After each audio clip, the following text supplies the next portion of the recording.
Engineer Gold Mines is focused on the exploration and development of the historic high-grade Engineer Gold Mine situated 32 kilometers southwest of Atlan, British Columbia. Engineer Gold Mines is fully permitted for surface and underground exploration with the drill program now underway. Engineer Gold Mines Limited trades on the TSX Venture Exchange, symbol EAU. For more information, please visit us at engineergoldmines.com. You're listening to HowStreet.com radio, available online at TalkDigitalNetwork.com.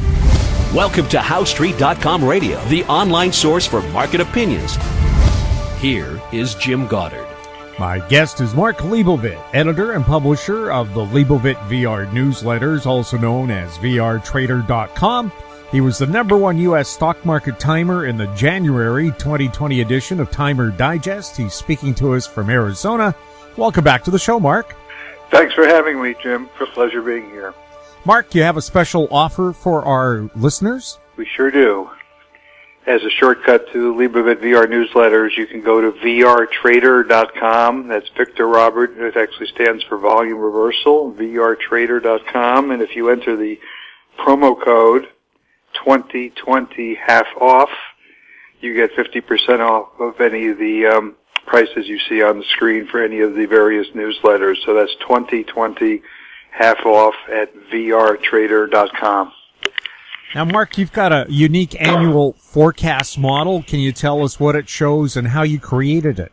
Okay, well, it's a long story, but it's pleasurable. I was influenced many years ago, great analyst by the name of Yale Hirsch, who created the Stock Traders Almanac back in the early 1970s. In fact, the long story, short story, both, is that it was the first book or document that I've read about the stock market.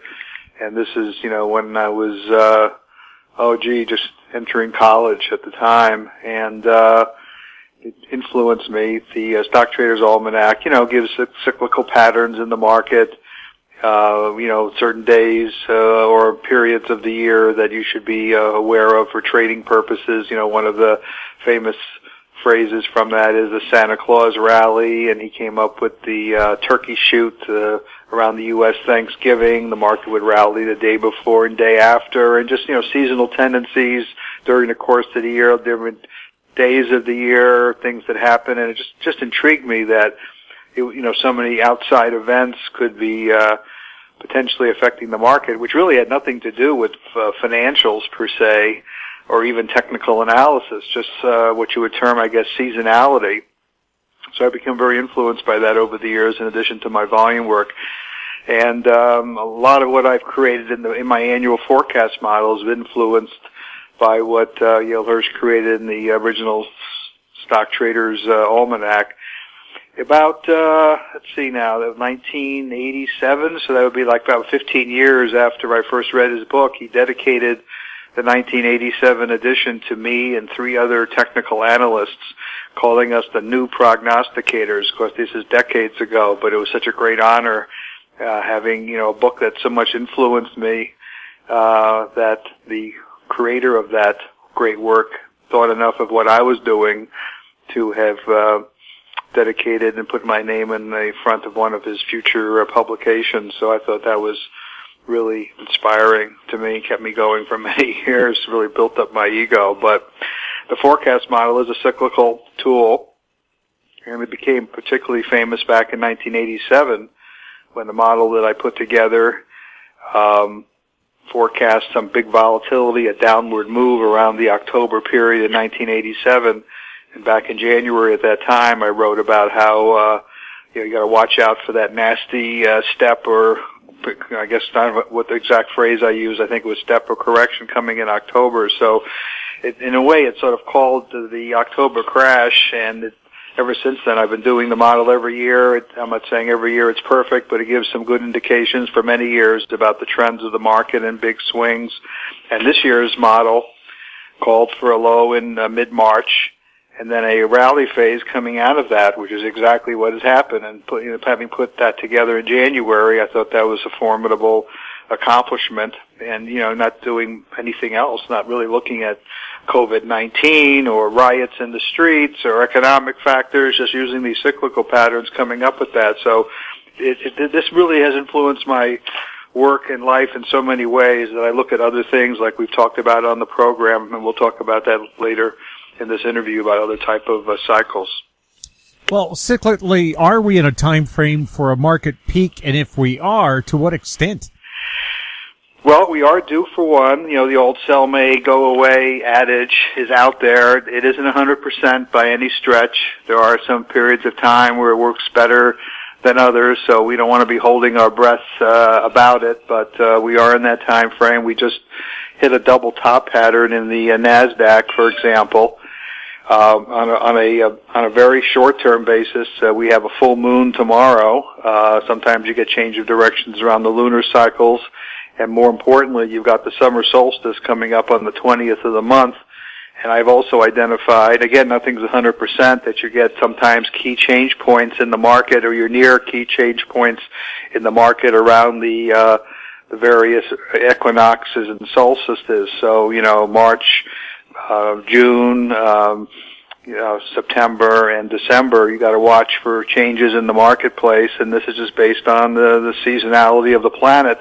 And, you know, it sounds peculiar to people listening to this interview that all these things can affect the markets. It has nothing to do with astrology. It has to do with science, and has to do with the power of the universe and the forces that are out there that control us, including the moon itself, which people sort of laugh about, but it controls our tides, and most of our body is made up of water, and there are influences, and to what degree it's tough to measure, but you can definitely see the patterns in the markets, particularly when markets become overbought or oversold around these lunar or seasonality periods. And these are just one of many things that, you know, we look at. But to answer your question, yes, you know, we're looking for some type of pullback here. I'm not necessarily looking for a crash or anything like that. I think we've already had that. Maybe something's coming next year or the year after again, but we at the moment, I would say in the next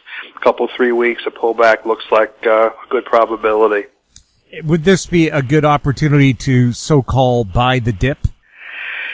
Based on what we're seeing right now, unless extraordinary volume comes out to the downside, we break some support. The answer is yes, but I would give it a couple of weeks to see how the market unfolds here between now, mid-month, or the third week of the month. And if we get a washout in, you know, the next 1 to 15 trading days, then the answer would be a tentative yes. We'll have more with Mark Leibovit right after this. Cypress Development Corp. is developing a world-class lithium resource in the heart of Clayton Valley, Nevada. The size of the resource makes the Clayton Valley project a premier asset with the potential to impact the future of lithium supply. Cypress Development Corp. trades on the TSX Venture Exchange, symbol CYP, the OTCQB, symbol CYDVF, and on Frankfurt, symbol C1Z1. For more information, please visit our website, cypressdevelopmentcorp.com. Media recognition from Bloomberg, Reuters, recycling trade publications. Patented process for 100% recovery of critical metals, including cobalt, lithium, nickel, manganese, aluminum. American Manganese is focused on recycling lithium-ion batteries for electric vehicles. American Manganese trades on the TSX Venture, AMY, the US, AMYZF, and Frankfurt 2AM. For more information, visit AmericanManganeseInc.com or phone me, Larry Ray, at 778-574-4444. Welcome back. We're speaking with Mark Leibovit. Mark, can we see new market highs this year, and at what levels?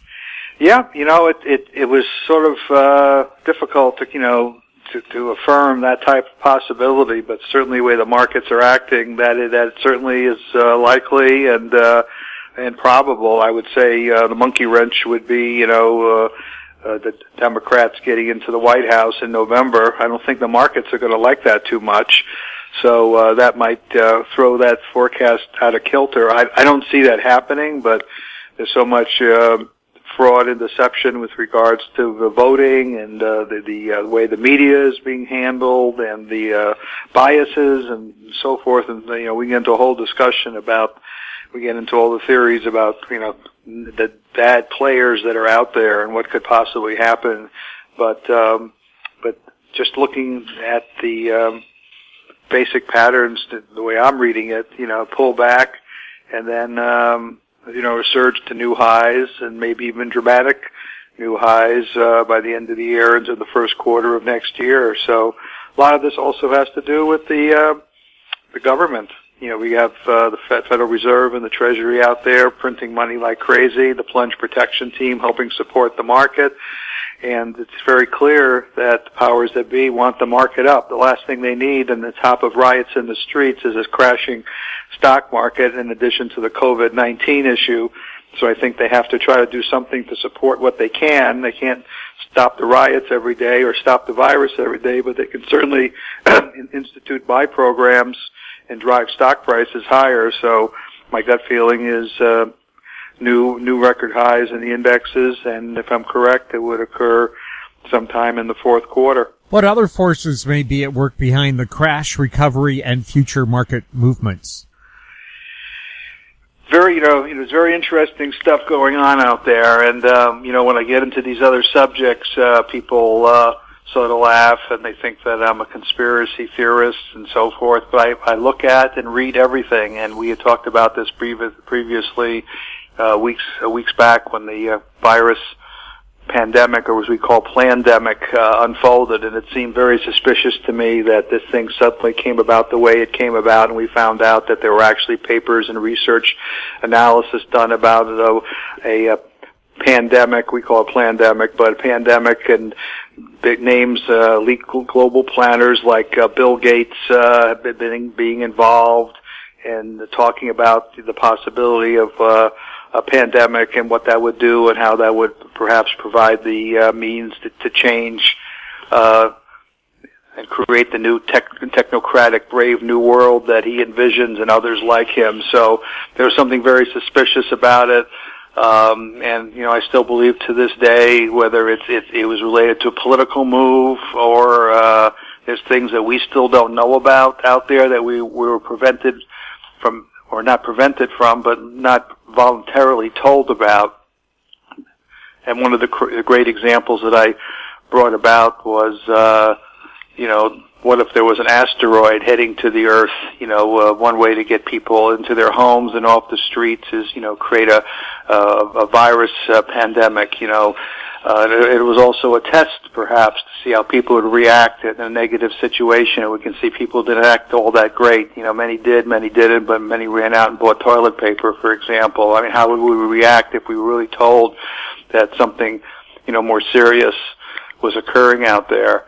So, just, real interesting stuff about what else could be going on, and I'm always looking elsewhere, and I still sort of feel there's still something beyond the obvious being, the Bill Gates type situation, or Democrats in the United States, or world globalists trying to get Trump out of the White House and what they could possibly do to initiate a panic situation or create an economic collapse.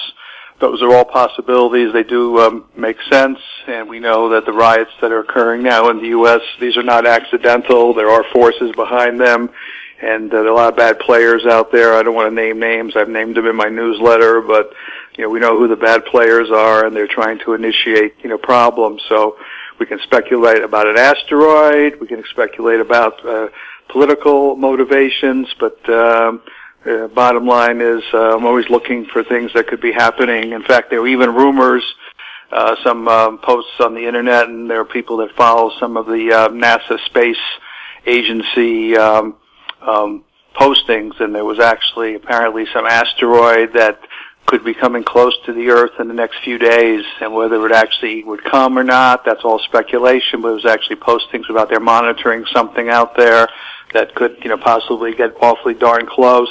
But I don't see any press talking about it. It is on the NASA sites if you really study them carefully and see what's going on out there. There was some comet interactions going on, some discussions about a possible EMP event. If the comets got too close, the electrical forces involved with them could possibly create an EMP that could affect the Earth and our electromagnetic system and so forth. So a lot of, just interesting stuff that we're monitoring during this time frame. And if you don't hear it in the press, that means to me it has even more value. So that's a long-winded response to your question about some of the other things that we look at and we're thinking about all the time, and how that plays into making money in the market. That's the tough call. You have to obviously look at the market and make your decision based on your indicators and your cycles and so forth. But if you think you've got a handle that something else could be going on out there, you certainly want to factor that into your thinking, and we try to throw that in a little bit in our newsletters. We'll have more with Mark Leibovit right after this. Avon Resources Limited is a gold exploration company with significant projects in British Columbia and the Yukon, trading on the TSX Venture Exchange, symbol ABN, and the OTCQB, symbol ABNAF. Surrounded by world-class gold deposits and mines, Avon's 23,000 hectares Forest Kerr Gold Project is located in the heart of the Golden Triangle in northwestern BC. For more information, visit us at avonresources.com. Don't miss out. Stay informed. Receive the HowStreet.com weekly recap with thought-provoking podcasts, radio, and articles delivered to your inbox. Sign up for the HowStreet.com weekly recap on our homepage at HowStreet.com. Welcome back. We're chatting with Mark Leibovit. Mark, what's going on in the gold market?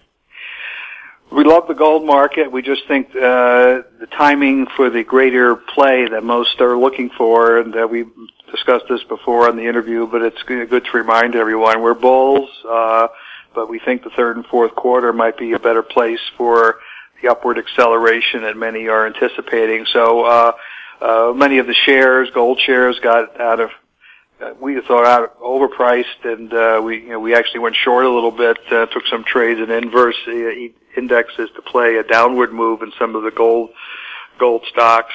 At the moment, we're pretty flat. We're not actually in them. We're watching them here. They're trading around a little bit. They rallied up a little bit when the market comes down and so forth. And I think if we can fish for a little bit of a pullback here in the next few weeks, seeing gold in U.S. dollars somewhere back into the mid to low 1600s would be sort of ideal if we could get it. So maybe even the high 1500s in an extraordinary sell-off situation. So I think there's some fishing we could do here a little bit. I'm not saying sell all your gold or gold shares. I could be wrong in this forecast, but keep a core position. But I'm from a trading perspective, I think there's a better buying opportunity. So we're sort of on the sidelines here as traders, waiting for a new buy signal. What's going on with oil? Looks good. Still moving higher in our work. $40 to $45 a barrel in U.S. dollars still makes sense to me. And one of the things I had speculated about, Jim, was when they killed it down minus $35 a barrel on that washout day in the futures market. That could have been a generational low and the basis for a much, much larger move. So much larger move could be back to the $60, $80 a barrel range, and even well over $100 in the next couple of years. So it should be interesting. And our short to near term market horizon, not super bullish, but I think you could see crude oil up $5 to $10 more a barrel here, and we'll take it a day at a time. But we get some event in Iran or some extraordinary geocosmic event of some kind, it could surprise everybody. We can see a huge surge, not to mention the fact you've got the powers that be, Canadian, I suppose more so the U.S. government, want to support oil drillers and support the local Western Hemisphere markets and doing whatever they can to support the price of oil. So I think you got to be more bullish than bearish, but I don't think you'll see a huge move into the election, because I think a big move to the upside is a tax, and is not something everybody's so excited about, paying higher prices for energy. But I think it could trade higher here, and at least the short to near term, we're long. I'm recommending and trading some of the oil shares. Well, I could see much higher oil prices in a couple of years, because right now no exploration is taking place or new rigs are going out, so eventually the current supplies will dry up. Yeah, that was sort of happening in it was happening just recently in the gold and silver market too. There was demand for supplies that weren't there.